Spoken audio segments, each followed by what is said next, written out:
Due to ShowPro's aggressive copyright takedown policy, this re-upload will be audio only, with the fully edited version available to my patrons, link in the description below.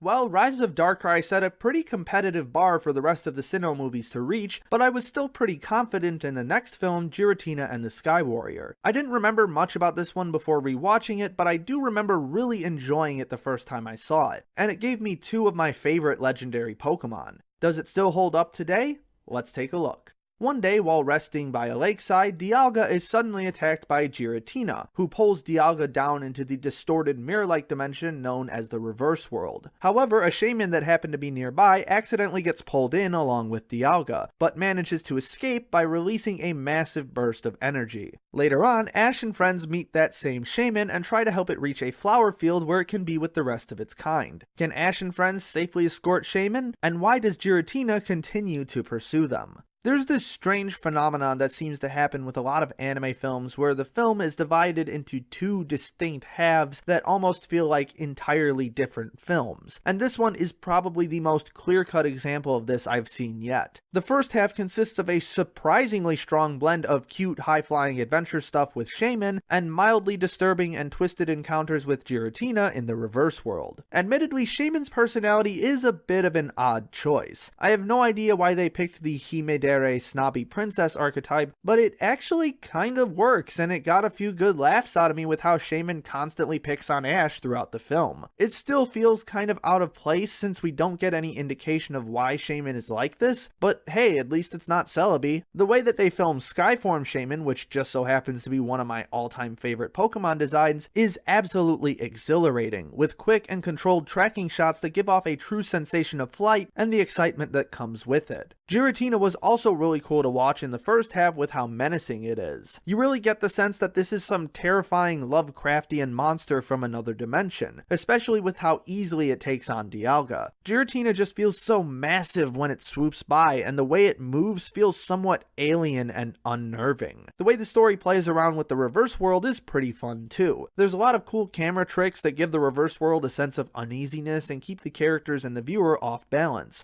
Unfortunately, around the halfway point, the film suddenly decides that the plot needs to be more serious, and so the second half turns into one of the most generic anime plot lines I've ever seen. While the villain for this film was introduced at the very beginning, it's not until the second half where we discover that he's just some random mishmash of generic villain tropes. Hates the world humans have created? Check. Wants to destroy the world? Check. Wants to claim the untouched Reverse World for himself? Check. It's just a giant ball of cliches, which I just realized remind me a lot of Cyrus, that don't make any sense because the guy's never even given any motivations. He just wants to do it because he's evil, I guess. Even his name, Zero, and his design scream generic villain character. He looks like an edgelord Gundam reject, and I just hate everything about him. The second half also kills pretty much every cool idea that the first half had. Shaman is only relevant in the second half because it can do a really powerful attack, and Giratina just feels like any other Pokemon with how easily it gets pushed around by Zero's machines. I can understand the need to have a climax to a film because people want that sense of catharsis from overcoming something big, but this is the exact wrong way to do it. I would have much rather had a relatively minor climax and shaved off about 25 minutes of this movie because, dear Arceus, this second half is fucking long. And there's almost nothing visually interesting in that second half to keep me invested. There's only one Pokemon movie that needed to be over an hour and a half long, but we'll get to that another time. Even the soundtrack is filled with completely unmemorable action, fantasy, orchestral arrangements. I guess Miyazaki blew his load on Rise of Darkrai and needs a few years to recharge. Giratina and the Sky Warrior had so much potential to be a great Pokemon film, but the gigantic series of fuck-ups in its second half just ruined the entire experience. I might come back to the first half in the future because I still really like it, but I can hardly recommend such a distorted mess of a film.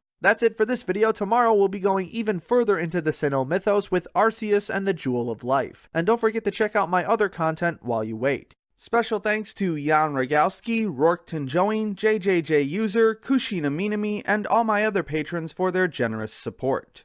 My name is Ember, and I'll see you next time.